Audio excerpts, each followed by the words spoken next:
Selamat pagi. Assalamualaikum warahmatullahi wabarakatuh. Sahabat-sahabat yang tergabung di Manajer Club Gageslab Indonesia. Bertemu kembali dengan Ari Gunawan Murtomo. Hari ini saya ingin sedikit sharing dengan Anda. Mungkin apa yang saya sharingkan ini bisa menjadi bagian dari aksi manajemen di perusahaan Anda untuk menghadapi tahun 2024 yang tidak menentu. Kenapa saya bilang tidak menentu? Saya ingin sampaikan kepada Anda, kalau kita lihat secara makroekonomi, tahun 2024 ini penuh tidak pasti, penuh gejolak, kontraksi ekonominya dahsyat sekali, dan diperkirakan pertumbuhan ekonomi global tahun 2020 hanya 2,7%. Artinya di seluruh dunia ekonominya tidak baik-baik saja. Perang di Timur Tengah, perang Ukraina, Rusia, Palestina, Israel ini akan berdampak terhadap ekonomi global. Nah, bagaimana dengan mikroekonominya di Indonesia? Saya mengatakan di Indonesia juga tidak baik-baik saja ekonominya. Ekonomi di Indonesia tidak baik-baik saja. Saya melihat indikator pertama dari hutang pemerintah Indonesia saat ini.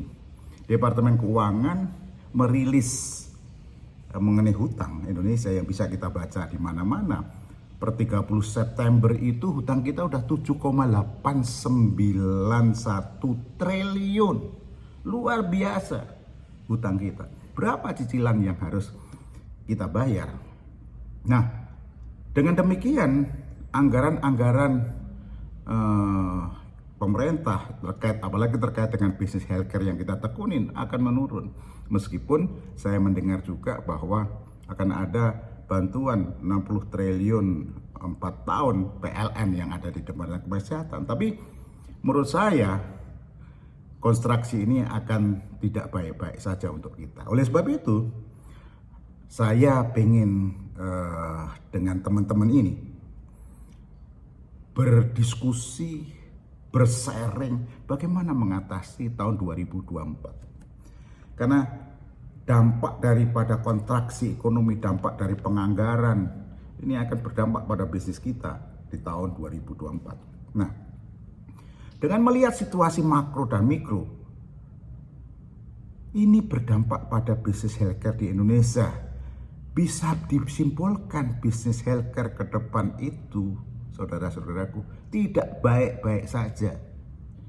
Oleh sebab itu, untuk menghadapi tidak baik-baik saja, kita harus menyiapkan manajemen action yang baik agar kita bisa mengatasi perubahan yang sangat destruktif tahun 2024. Perubahan yang sangat unpredictable tahun 2024. Perubahan yang bisa berdampak terhadap aktivitas bisnis alat kesehatan di Indonesia, terutama teman-teman yang di daerah. Nah, apa yang harus kita lakukan?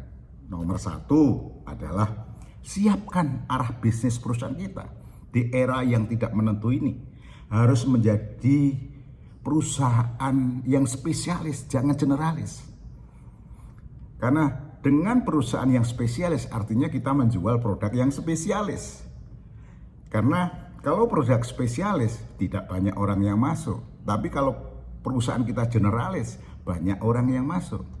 Kalau kita bicara spesialis, pricingnya lebih bagus daripada pricing dengan generalis. Yang kedua, untuk kita bisa menjadi perusahaan yang spesialis dengan produk yang spesialis, kita harus memiliki diferensiasi dan uniqueness.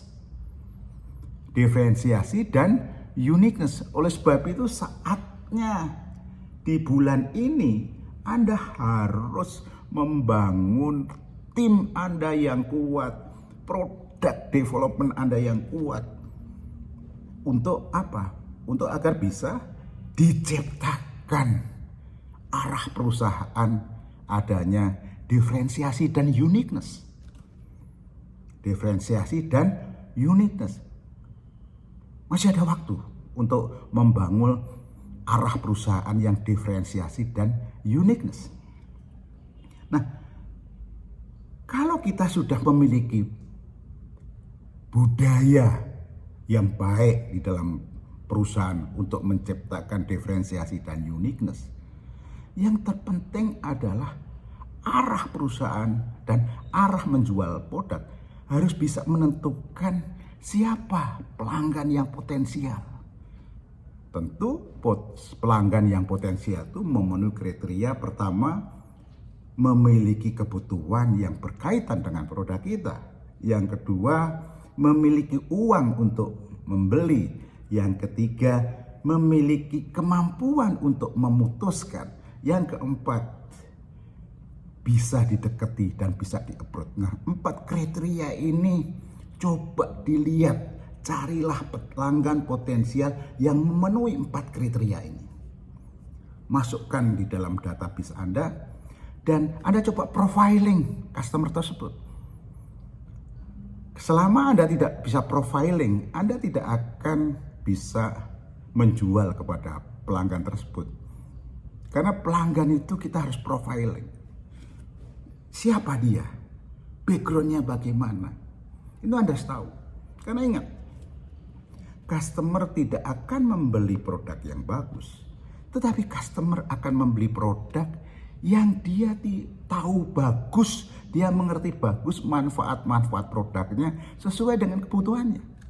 Itu adalah profiling customer. Makanya Anda harus tahu background customer dengan benar supaya Anda bisa meng-approach dengan benar. Tetapi yang saya ingin garis bawahi, setelah Anda menemukan customer dan Anda tahu konsep di dalam profiling customer tersebut, yang paling penting itu kata, kalimat, dan janji yang diucapkan oleh perusahaannya, oleh produknya. Janji sama dengan kenyataan. Antara kata, kalimat sama dengan perbuatannya.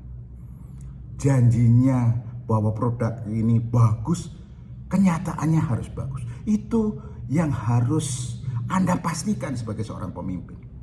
Jangan sampai anak buah Anda sudah berjanji kepada customer manfaat secara logikal dan emosional, nggak ada kenyataan karena komitmen dari janji itu tidak terrealisasi. Oleh sebab itu yang perlu garis bawahi untuk menyongsong tahun 2024 yang sangat dahsyat ini, antara kata perbuatan harus sama. Kata perbuatan kalimat perusahaan kita harus sama di mata customer.